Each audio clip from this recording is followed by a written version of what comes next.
Assalamualaikum warahmatullahi wabarakatuh. Perkenalkan, nama saya Hana Nadia Huratul Aini. Pada kesempatan kali ini saya akan menjelaskan tentang aliran sastra Indonesia.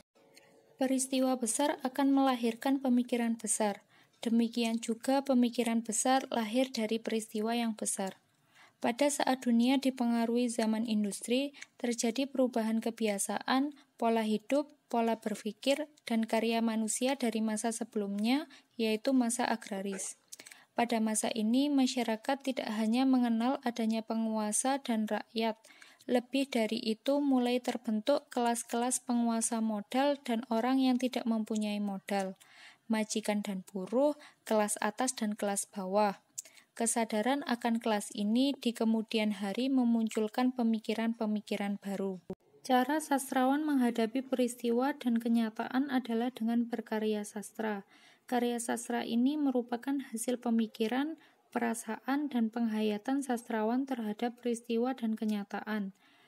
Cara sastrawan menghadapi sesuatu berbeda-beda antara satu sastrawan dengan sastrawan lainnya, antara satu zaman dengan zaman lainnya. Peristiwa besar dan cara sastrawan menghadapi dan menyikapinya inilah yang melahirkan aliran-aliran sastra. Selain peristiwa dan sikap sastrawan, ada kondisi lain yang berpengaruh terhadap munculnya aliran karya sastra. Di dalam karya sastra dikenal adanya selera dan estetika. Kita mengenal selera sezaman. Dalam kondisi semacam ini, kita bisa memahami mengapa pada zaman tertentu didominasi oleh aliran karya sastra tertentu. Pada novel ayat-ayat cinta mendapat apresiasi di masyarakat, sekarang muncul genre novel religi yang sejenis. Karya sastra hendaknya karya asli sastrawan, bukan meniru karya sebelumnya. Karya yang hanya meniru karya lain, nilai keindahannya akan turun. Untuk itulah selalu ada usaha dari sastrawan untuk tidak selalu menyetujui apa yang dikemukakan oleh sastrawan sebelumnya. Ia bisa menambah, mengurangi, merevisi, atau bahkan menentangnya dengan mengemukakan pemikiran yang baru. Dengan kondisi seperti tadi, tidak ada aliran yang paling baik. Tidak ada karya sastra yang hanya mengandung satu aliran. Sebuah karya sastra dinilai dari apa yang dominan di dalamnya. Klasifikasi tentang aliran sastra ini semakin berkembang dan semakin banyak. Ini selaras dengan semakin beragamnya karya sastra yang muncul.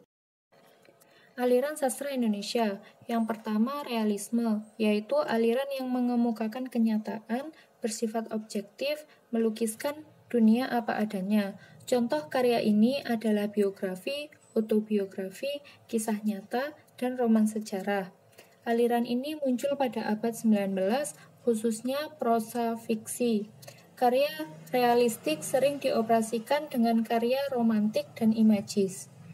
Sebagai contoh adalah novel Laskar Pelangi, karya Andrea Hirata, dan Surat Kecil untuk Tuhan. Yang kedua, surrealisme, yaitu aliran yang mengemukakan melebihi kenyataan. Mungkin saja pada mulanya berangkat dari kenyataan, tetapi karena terlalu mengagungkan kebebasan kreativitas dan berimajinasi, sehingga hasil yang dicapai menjadi di luar kenyataan. Sebagai suatu aliran, surrealisme merupakan gerakan di kalangan pengarang dan pelukis di Prancis yang mulai sekitar tahun 1920-an.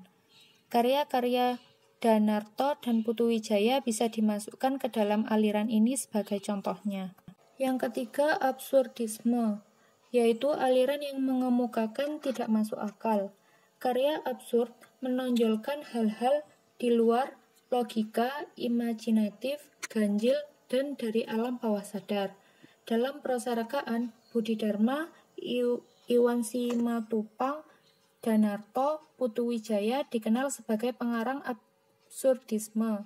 Putu Wijaya, Nanuriantiarno, dan Arifin C. Nur merupakan penulis naskah drama absurdisme. Yang keempat, psikologisme, yaitu aliran yang menekankan masalah keadaan, perubahan, dan perkembangan kejiwaan tokoh. Contohnya, Belenggu karya Armin Pane, Ateis karya Ajdiat Kartamiharja, Burung-burung Manyar karya Y.B. Mangunwijaya. Yang kelima, romantik, yaitu aliran kesusastraan di Eropa pada akhir abad ke-18 yang mengutamakan perasaan, lukisan angan-angan, emosi, dan sentimen idealisme. Yang keenam, eksistensialisme, yaitu aliran yang mencoba mempersoalkan dan menggambarkan keberadaan manusia dalam hubungannya dengan sesama manusia, alam, dan Tuhan. Tema-tema yang sering diangkat dalam karya semacam ini adalah tema cinta kesendirian, keterasingan, kegilaan, dan kematian. Yang ketujuh, filsafatisme, yaitu aliran yang membahas hakikat tanggapan, gagasan, sikap terhadap segala yang ada, terutama berkenaan dengan hakikat hidup dan makna hidup, sebabnya, asalnya, dan hukumnya. Muhammad Iqbal, Khalil Gibran, dan Franz Kafka merupakan contoh sastrawan pada aliran ini. Yang kedelapan, ekspresionisme, yaitu aliran yang bermaksud melukiskan perasaan dan penginderaan batin yang timbul dari pengalaman di luar dan yang diterima tidak saja oleh panca indera melainkan juga oleh jiwa seseorang.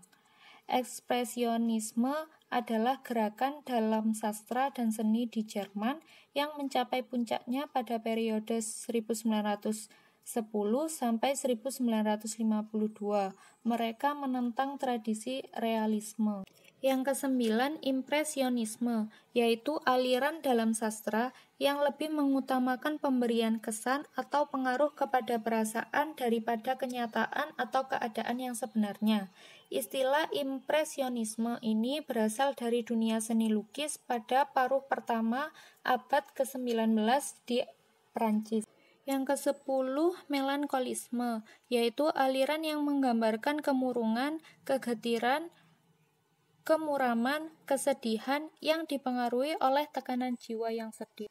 Yang ke-11, ironisme, yaitu aliran yang mengemukakan kejadian atau situasi yang bertentangan dengan yang diharapkan atau yang seharusnya terjadi.